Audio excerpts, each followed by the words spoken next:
Tai pati pradžia buvo, matyt, kaip ir daugelį, nes neapibrėžtumas tave įmetė į tokią aplinką, kur tu galvoji, vat, kaip dabar čia tau elgtis. Bet iš kitos pusės man padeda tam tikros dvi labai ryškios aistros. Tai joga ir žygiai į kalnus. Tai tarkim, kai čia prasidėjo tie visi neramumai su karu ar ten, tarkim, su energetiniais tais momentais, tai, nežinau, man joga visą laiką sugrąžindavo mane į, ta prasme, tokią labai konstruktyvę aplinką. Ir tas fonas jisai natūraliai ir nueina ir jisai nėra man toks labai svarbus. O žygis į kalnus tai yra irgi tokia papildoma aistra, kur aš ten save realizuoju kaip žmogus. Ir kita vertus, tai ten yra komandinis veikimas ir ten tokios yra aiškios bendros strategijos realizacija, kur tu eini į kalnus kaip komanda ir grįžti iš kalnų kaip komanda. Tai toks fonas, nežinau, aš jo nematau. Aš tikrai žinau, kad žmonės į tai reaguoja, išgyvena. Turiu netgi savo draugų tarpę, kurie visą laiką ten pasidalina informaciją negatyvę. Dabar sako, žiūrėk, rusų kariai tenais kažkur beldžiasi prie Baltarusijos sienos. Ir galvoju, kas iš to tau, ką tu su to gali daryti. Jeigu tu negali nieko pakeisti, tai tu tiesiog esi savyje ir būni savo aplinkoje. Tai man padeda tos dvi aistros ir aišku padeda tokia aiški, nežinau, vizija, strategija, ką tu gyvenime čia darai. Ir koncentracija tai į savo darbus, šeimą ir galiausiai patį save.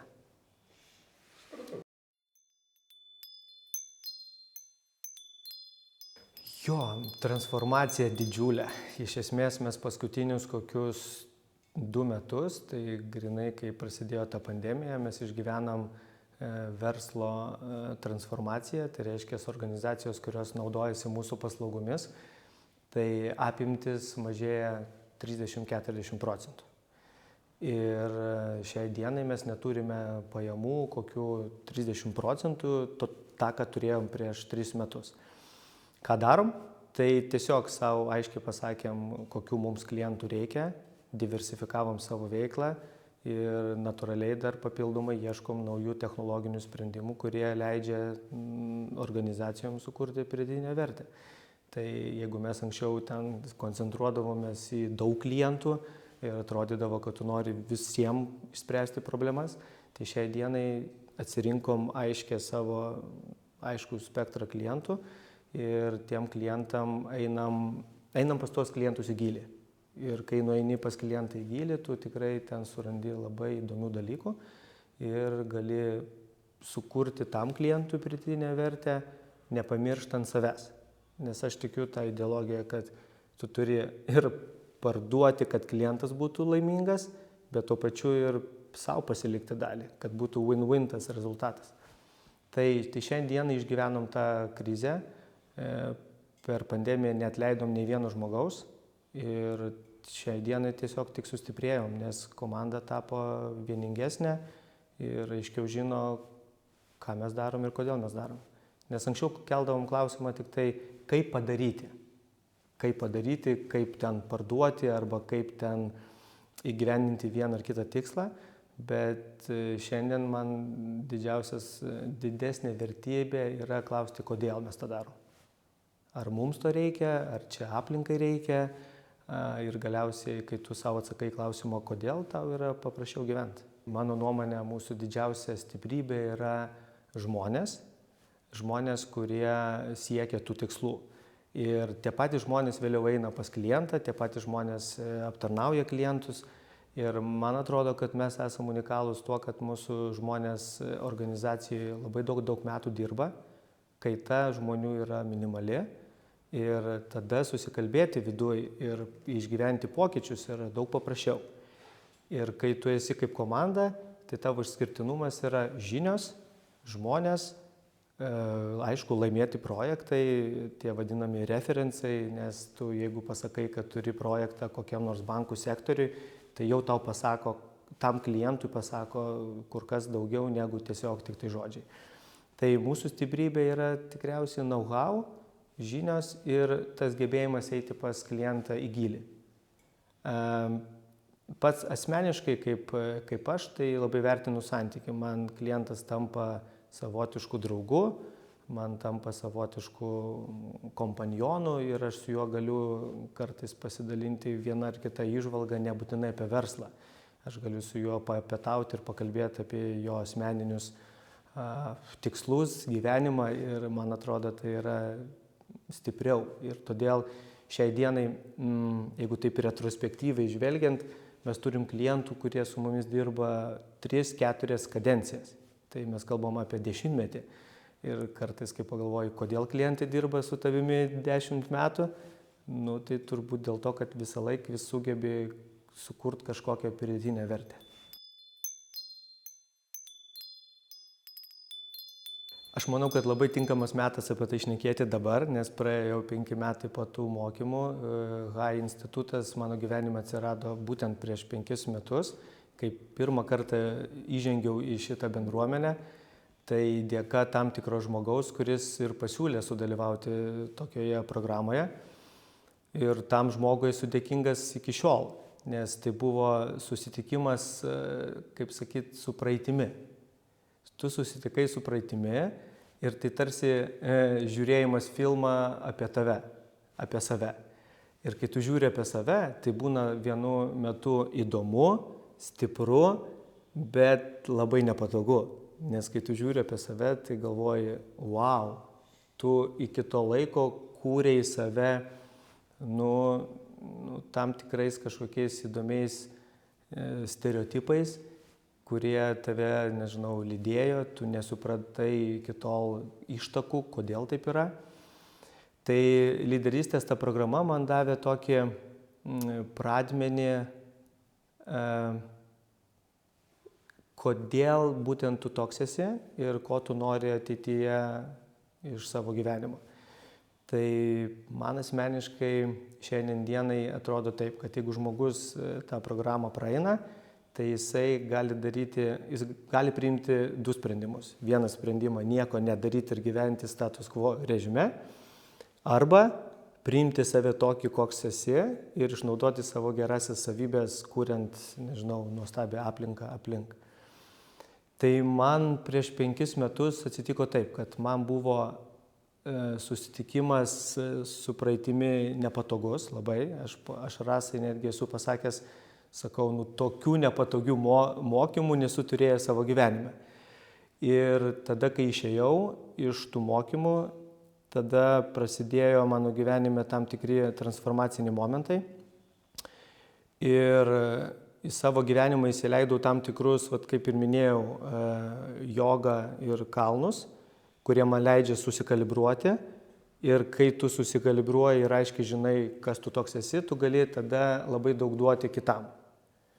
Ir šiandien dienai, kai matau, kad šituose mokymuose dalyvauja dalis mano komandos, mano širdis džiaugiasi, nes aš galvoju, kad tai yra tiesiog Dievo dovana susitikti su savimi, o vėliau organizacijai lengviau susikalbėti siekiant kažkokių bendrų tikslų.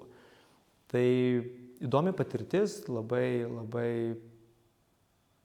geri prisiminimai ir šiai dienai manau, kad didžiausia vertė, kad aš tas praktikas naudoju kasdieniniai veikloj, per kitas kažkokias veiklas, kur aš atsipalaiduoju, kur aš susikalibruoju. Vertybė, kurią aš visą laiką nešu, tai aš labai empatiškas žmogus. Aš labai bandau suprasti kitą ir bandau parodyti, jeigu reikia, tam kitam žmogui jo beribės galimybės.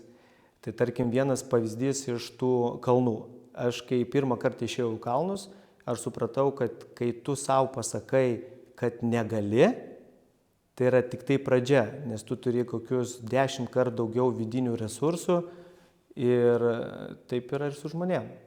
Tai jeigu žmonės sąmoningi be kažkokių lyderystės programų, tai manau, kad labai, labai puiku. O jeigu yra pagalba iš išorės per šitas visas programas, tai manau, kad tai tiesiog viena iš priemonių. Tai viena iš priemonių, kuri leidžia žmonėm pasijausti savimi.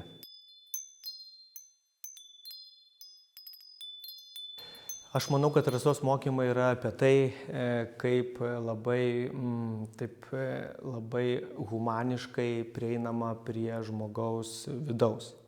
Arba keliami klausimai, kodėl, kurie leidžia žmogui kartais giluminį atsakymą pateikti. Tai manau, kad tie mokymai yra tokie labai gilus, bet vėlgi aš manyčiau, kad jeigu tie mokymai būtų man atsiradę gyvenime anksčiau, tai aš tikrai būčiau greičiau priėmęs vienokius ar kitokius sprendimus ir aš šiai dienai būčiau visai kitokiam gyvenimo etape. Tai todėl galvoju, kad labai svarbu, kad šitie mokymai arba atsirastų pas žmogų gerokai anksčiau, nes tai yra susitikimas su savimi, susitikimas su praeitimi ir tada gerokai daugiau atsakymų randi savo gyvenime. Kodėl vyksta būtent taip, o ne kitaip. Kuo skiriasi taip konkrečiai, tai aš galvoju tokiu gyliu. Aš kaip dabar atsimenu, važiuodamas kiekvieną kartą į rasos mokymus, jie būdavo kiekvieną mėnesį, po kelias dienas, tai aš palikdavau namuose mažametį vaiką su žmona ir galvodavau, ten yra šeima, bet aš esu čia ir man iš ten pasiimu labai daug tokių savo svarbių dalykų, kuriuos aš dabar, nežinau, turbūt, kad galima drąsiai teikti, kad su kaupu grąžinu aplinkai tą, ką, sakykime, tuo metu savo skyriau laiko. Aš manau, kad pirmiausia tai programa apie asmenį, o vėliau kaip tas asmuo integruojasi į sistemą. Tai mes visi esam sistemos dalis ir nuo to bėgti nereikėtų. Klausimas, kaip mes toje sistemoje veikiame. Tai man asmeniškai šita programa leido susikalibruoti su savimi arba gal susikalibruoti save, o vėliau tada labai paprasta toj sistemoje atsirinkti, kas yra tavo ir ne tavo. Tai aš sakyčiau, kad tai yra kompleksinis dalykas. Tai aš į tuos mokymus atėjau kaip organizacijos dalis, bet išėjau kaip pilnateisis visuomenės dalyvis, kuriame aš veikiu kaip individas, unikalus individas, bet siekiantis kažkokios bendros organizacijos, strategijos.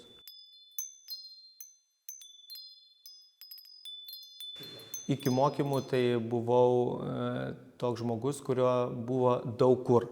Aš buvau daug kur, manęs buvo labai daug kur.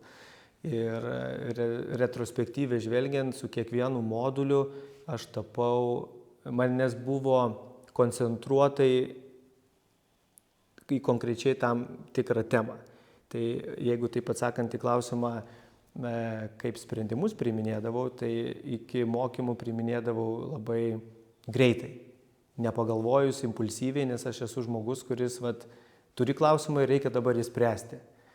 Tai dabar aš su tuo klausimu kartais pabūnu, nebūtinai dabar jį turiu išspręsti ir kas man padeda, kad iš 10 ateinančių klausimų, jeigu tu su jais pabūni ir čia ir dabar priimi sprendimą, tai dalis išsisprendžia savaime, o ten, kur manęs reikia, ten, kur reikia mano kompetencijų ir žinių, tai aš ten ir prisiliečiu. Ir turbūt, kad čia taip atsiranda tokia savotiškai branda, kaip tie sprendimai priimami. Tai toks, sakykime, manyčiau, būdas išlaukti. Iki tol man klaida buvo demotyvacija. Aš visą laiką galvodavau, kad klyst negali,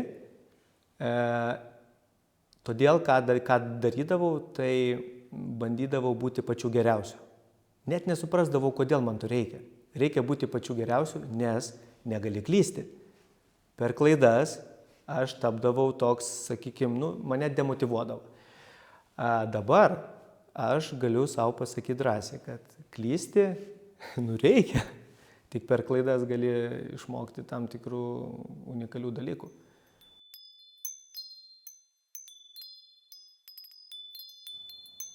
Yra toks momentas. Jeigu taip žiūrėti save, jeigu pasimatuoji prieš 5 metus, kaip viskas vyko ir kaip dabar yra, tai buvau labai toks individualistas. Visą laiką sakydavau, kad čia tu turi apriepti didesnę teritoriją, tu turi kontroliuoti daug dalykų, nes tu pats geriausiai viską žinai. Tai dabar, man taip kažkaip tai gavosi gyvenime, kad be manęs vyksta unikalūs wow dalykai ir tas matyt ateina su branda arba su tam tikrom praktikom. Tai šiandien dieną, kai pasilygini, kaip veikia komanda, nežinau, 3-4 metų perspektyvų ir kaip veikia komanda dabar, tai aš galiu drąsiai išvažiuoti kokiom 2-3 savaitėm į kelionę ir verslas, nežinau, kaip sakyt, augs, vystysis ir nereikės kažkaip įsitraukti. Tai čia turbūt kiekvieno tikslas ir svajonė, kad tu neturi prisiliesti prie kiekvienos dalies, kad būtų pasiekti tie tikslai, svajonės.